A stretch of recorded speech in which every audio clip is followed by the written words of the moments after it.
Olá, seja muito bem-vindo ao nosso estudo bíblico da Igreja Batista Pioneira de Santa Helena. Aqui é o pastor Cláudio e hoje nós queremos ter o privilégio de estudar mais um pouquinho a respeito do Sermão da Montanha. Abra sua Bíblia, portanto, em Mateus capítulo 5, versículos 43 até o versículo 48. Mateus capítulo 5, verso 43 a 48. Enquanto você vai abrindo, quero apenas lembrar que hoje nós chegamos no final do capítulo 5. Vamos falar sobre amor aos inimigos, que é o assunto desse texto, desses versículos. E aqui nós temos a sexta palavra de Jesus a respeito daquilo que as pessoas ouviram que lhes foi dito. Então, o verso 43, já na nossa leitura, diz assim: Vocês ouviram o que foi dito, ame o seu próximo e odeie o seu inimigo. Mas eu digo, amem os seus inimigos e orem por aqueles que os perseguem, para que vocês venham a ser filhos de seu Pai que está nos céus. Porque ele faz raiar o seu sol sobre maus e bons, e derrama a chuva sobre justos e injustos. Se vocês amarem aqueles que os amam, que recompensa vocês receberão? Até os publicanos fazem isso. E se saudarem apenas os seus irmãos, o que estarão fazendo demais? Até os pagãos fazem isso. Portanto, sejam perfeitos, como perfeito é o Pai Celestial de vocês. Pois bem, nesse texto, a sexta expressão então de Jesus, e Jesus explicou e detalhou sobre o ensino que ele estava trazendo, que era a respeito da lei de Deus para os homens. O contraste que nós temos aqui era que os escribas e os fariseus, ao ensinar a lei, eles estavam pervertendo a lei. E nós já estudamos nos estudos anteriores, você pode conferir no nosso canal aqui do YouTube, para ver o que nós falamos sobre os demais assuntos. Mas aqui eles estavam dizendo que deveríamos amar o próximo e odiar os nossos inimigos. A pergunta então é, aonde nós temos na Bíblia uma palavra que diga que devemos odiar os nossos inimigos, como diz o texto? Aonde no Antigo Testamento? Precisamos entender uma questão cultural, é que os fariseus, aliás, os judeus, perdão, eles se consideravam um povo precioso, um povo muito especial, e eram de fato, mesmo recusando Jesus, mesmo não crendo verdadeiramente em Jesus. Mas nós temos que entender que eles consideravam as outras pessoas, os outros povos, como cães, por exemplo. Então todos os povos ao redor, inclusive os romanos que dominavam na época de Jesus, na época que Jesus prega sobre isso, o Império Romano é quem mandava no mundo da época e dominava sobre os judeus também, mas os judeus consideravam os outros povos, todos eles, como se fossem cães, como se não fossem merecedores de Deus, de ter um relacionamento com Deus, por se sentirem muito preciosos diante do Senhor. Mas nós temos que entender de forma bem prática que em nenhuma parte do Antigo Testamento nós encontramos que devemos amar o próximo e odiar os inimigos. Em nenhuma parte da Bíblia nós temos isso. Mas temos sim que entender algumas questões. Primeiro, existiam leis rígidas, vindas de Deus, para com algumas situações. Primeira delas como exemplo. Quando eles entraram na terra de Canaã, a terra prometida, quando eles entraram na terra onde estão até hoje, os judeus, os hebreus, eles tiveram como ordem de Deus de exterminar todos os cananeus, que eram os que moravam ali. Mas eles não fizeram isso. Mais atrás ainda na história, no contexto ainda da peregrinação, nos 40 anos ao longo do deserto, e depois também essa lei dentro já do território de Canaã, onde eles se estabeleceram como nação, existia uma lei a respeito de quando alguém matasse involuntariamente outra pessoa, um parente dessa vítima, ele tinha a permissão de vingar aquela morte e executar quem matou essa pessoa. Então, se eu tinha um parente meu que foi morto de forma involuntária, eu tinha o direito de tirar a vida de quem fez isso.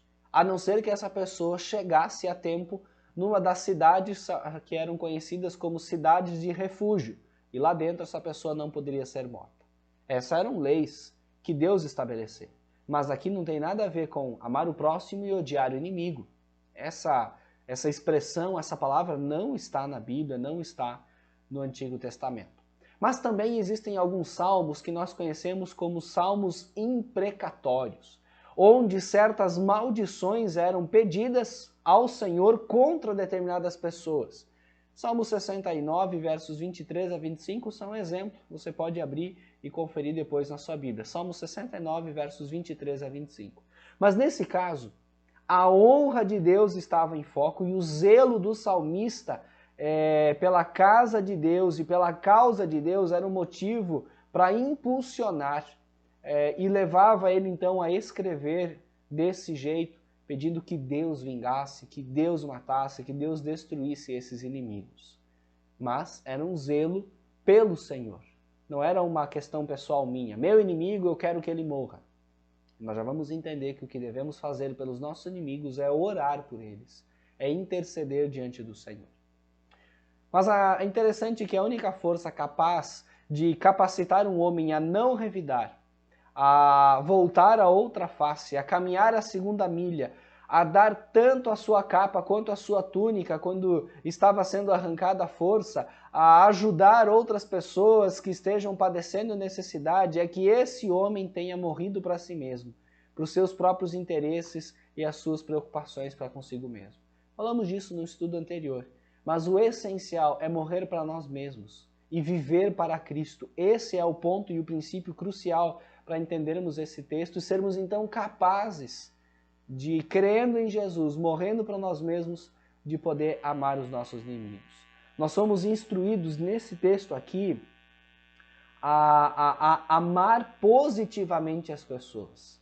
Cumpre-nos até mesmo amar os nossos inimigos. Não é simplesmente que nós não devemos revidar, mas também que devemos ser positivos em nossas atitudes para com os inimigos.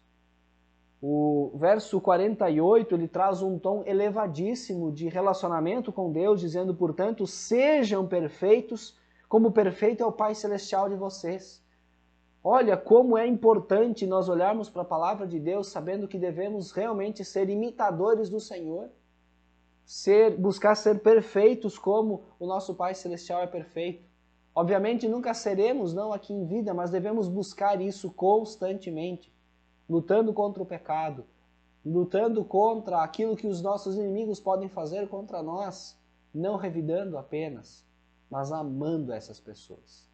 O verso 45 ele diz, para que vocês venham a ser filhos do seu Pai que está nos céus, porque ele faz raiar o seu sol sobre maus e bons e derrama chuva sobre justos e injustos. Assim nós devemos fazer. A chuva, o sol vem sobre todas as pessoas. Aquele contexto era praticamente todo agrícola, apesar das situações de comércio, mas tudo vinha do contexto agrícola. E a chuva caía sobre maus e bons, e às vezes os maus colhiam tão bem quanto os bons, ou até um pouco mais. Porque Deus ele faz isso através do seu amor e da sua generosidade, não olhando para o nosso merecimento, porque se for por merecimento não merecemos absolutamente nada. Como é que Deus faz? Ele se deixa governar pelo seu próprio amor. Esse amor não depende de qualquer coisa que em nós exista.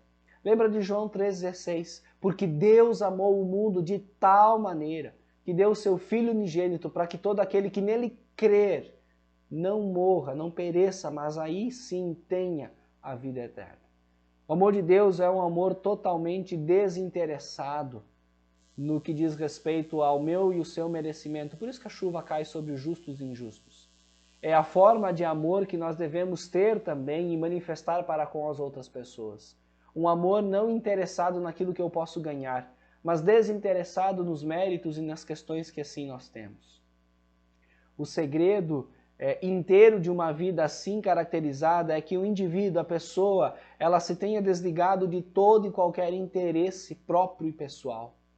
Ela deve estar desligada das outras pessoas no sentido de que a sua conduta ela é governada não apenas por aquilo que fizeram, mas por aquilo que ela é diante do Senhor. Ainda mais importante é que o cristão ele deve desligar-se de si mesmo, porque enquanto um homem não romper assim consigo mesmo, jamais poderá desligar-se daquilo que outros façam contra o seu eu. Enquanto um homem estiver vivendo para si mesmo, mostrar-se excessivamente sensível, vigilante, até mesmo invejoso, sentindo ciúmes e assim reagindo prontamente ao que as pessoas estiverem fazendo, essa pessoa não entendeu o Evangelho de Cristo. O cristão é alguém que foi tirado fora da roda viva do presente e mundo mal. Essa dinâmica maldosa que nós temos no mundo. O cristão pertence a um reino diferente. Ele é um novo homem, ele é uma nova criatura. Ele vê todas as coisas de uma perspectiva diferente e assim sendo, ele vai reagir de maneira diferente. Ele está em posição de desvincular-se do mundo e focar cada vez mais a sua vida em Jesus, pensando muito mais nas coisas do alto e muito menos nas coisas terrenas, como Paulo escreve aos Colossenses, capítulo 3, verso 2. Se nós começarmos a examinar a nós mesmos, nós vamos ver de imediato que uma das piores coisas a nosso respeito é que as nossas vidas são muito governadas por outras pessoas. Pelo que elas pensam de nós, pelo que elas falam, fazem a nosso respeito. É melhor nós sermos realistas e não sentimentalistas. É viver não por aquilo que os outros pensam, tendo temor aos homens, mas tendo temor ao Senhor. E pensar que o que mais importa é a opinião de Deus a nosso respeito. Por isso nós precisamos fazer o bem àqueles que nos odeiam, orando pelos que nos maltratam, pelos que nos perseguem. Assim nós deveríamos nos perguntar se nós costumamos orar por aqueles que nos perseguem. Nós pedimos a Deus que Ele tenha misericórdia e compaixão dessas pessoas, que não as castigue, pedindo que Ele as salve, abrindo seus olhos. Eu estou preocupado com o meu próximo. Foi isso que Jesus trouxe ao mundo e foi isso que o levou à cruz. A sua preocupação com o próximo, não com a opinião das pessoas, mas com a vida dessas pessoas, para que elas pudessem ser alcançadas pelo sacrifício de Cristo. Nós precisamos também entender a diferença entre gostar de uma pessoa e amar uma pessoa. Gostar é uma atitude muito natural. Eu gosto ou eu não gosto. Amar envolve uma decisão de perseverança, uma decisão que não pode ter limites, que não pode ter situações de quando colocamos e impomos algumas coisas. Nós devemos amar as pessoas sem obstáculos, sem colocar situações de pré-requisitos, mas de forma natural, vinda através da ação do Espírito Santo nas nossas vidas. Porque o homem natural, pecador, não consegue fazer isso. O importante é orar até mesmo por aqueles que nós não gostamos. O foco do texto ele está, então, no amor aos inimigos. E o texto diz que até os publicanos fazem isso, que eram os cobradores de impostos. Fala que até os pagãos, aqueles que não criam em Jesus, os descrentes, até eles conseguem saudar uns aos outros. Mas não se trata apenas de gostar, mas é de amar. O foco do texto está no amor aos inimigos. E no amor está envolvido muito mais do que meros sentimentos. 1 João capítulo 5, verso 3, nós lemos o seguinte: porque nisto consiste o amor a Deus, obedecer aos seus mandamentos. E os seus mandamentos não são pesados. Palavra do Senhor para mim e para você. É interessante que na parábola do bom samaritano, aquela parábola muito conhecida, de um homem que foi assaltado, espancado, estava ali na beira do caminho, quase morto, como se estivesse morto. Passou ali um primeiro líder religioso, um sacerdote, e não fez nada.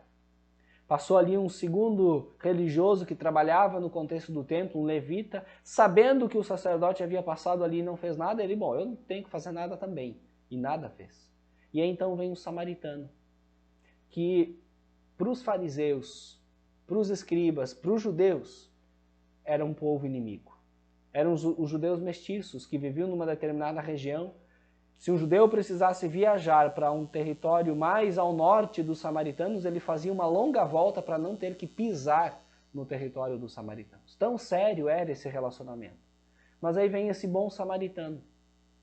E ele faz muito mais do que ajudar. Ele leva esse cara para uma hospedaria, ele estanca, ele cuida das suas feridas e ele paga para que nessa hospedaria ele pudesse ser cuidado. E ele diz, olha, se ele vai dar mais despesa do que eu estou pagando, eu vou voltar aqui e eu vou estar ressarcindo o valor. Ele faz muito mais por alguém que era seu inimigo.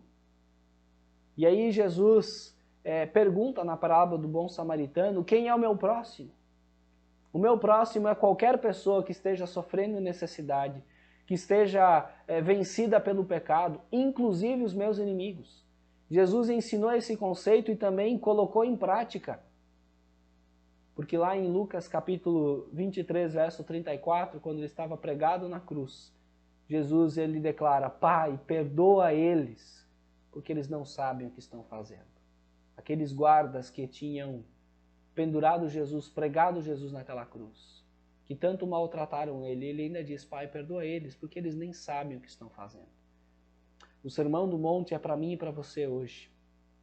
Lá em Romanos capítulo 12, versículo 20, diz assim, se o teu inimigo tiver fome, dele de comer, se tiver sede, dele de beber. E assim você vai ajuntar brasas vivas sobre a sua cabeça. Ok, a parte das brasas vivas talvez não é tão interessante para esse momento, não é o nosso foco. Mas nós temos que entender que se o inimigo estiver passando por necessidade, nós devemos, como cristãos, ajudá-lo. É nosso dever. Mesmo que a gente não acredite ser a melhor coisa. Como cristãos, nós devemos saber que isso é o essencial. É interessante que nós devemos amar nossos inimigos e fazer o bem àqueles que nos odeiam, orando por quem faz mal por nós. Essa é uma atitude que só um cristão tem capacidade de fazer. Porque um não cristão pode até orar uma vez, relacionando a sua oração ao seu inimigo. Mas ele não consegue perseverar nisso por muito tempo. Se ao menos todos os cristãos começassem a realmente amar dessa maneira, sem impor limites, com toda a pureza, com toda a intensidade, logo nós teríamos um avivamento que é tão necessário, tão urgente nas nossas vidas. Porque esse verso, o verso 48, o último verso desse capítulo diz, portanto, sejam perfeitos, como perfeito é o Pai Celestial de vocês. Essa deve ser a qualidade de vida que nós devemos viver. Buscar ser parecidos com Jesus. O cristão ele é essencialmente uma espécie ímpar e especial de pessoa. O cristão ele é distinto, ele é separado, o cristão ele excede, ele vai além. Assim como o bom samaritano foi além daquilo que era seu dever. Ele fez muito mais. O cristão, ele é alguém que espera que seja semelhante a Deus e a Jesus por ser uma nova criatura. 2 Coríntios capítulo 5, verso 17 diz, portanto, se alguém está em Cristo, é uma nova criação. As coisas antigas se passaram e eis que surgiram coisas novas. Em Romanos capítulo 13, verso 10, nós lemos lá que o amor não pratica o mal contra o próximo. Portanto, o amor é o cumprimento da lei. A lei cumprida é através do amor.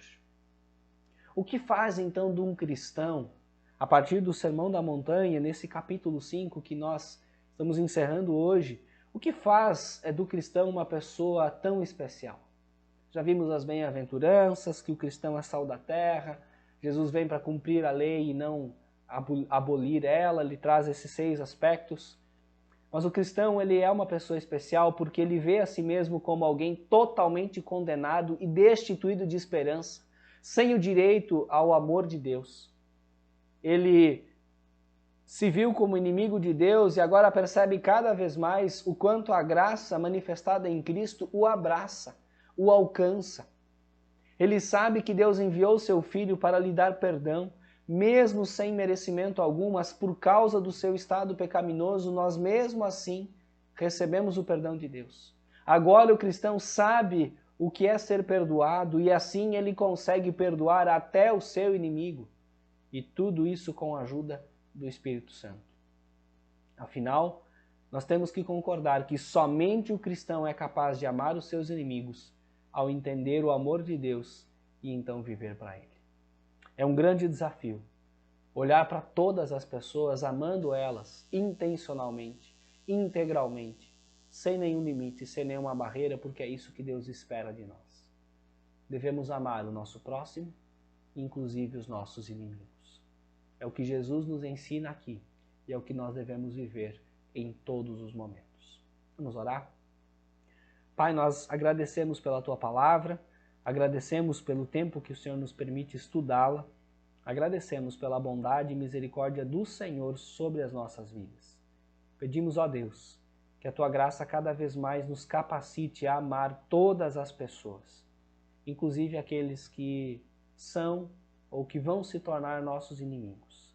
Que não se tornem por causa de nós, mas que se tornarem inimigos nossos, que se tornem por causa da nossa posição como cristãos.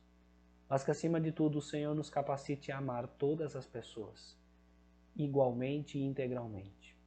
Sabemos que não é fácil, por isso nós pedimos que através do Teu Santo Espírito o Senhor nos capacite. Assim nós oramos a Deus em nome de Jesus. Amém e amém. Que Deus te abençoe, que Deus continue nos capacitando a amar a todas as pessoas. Um forte abraço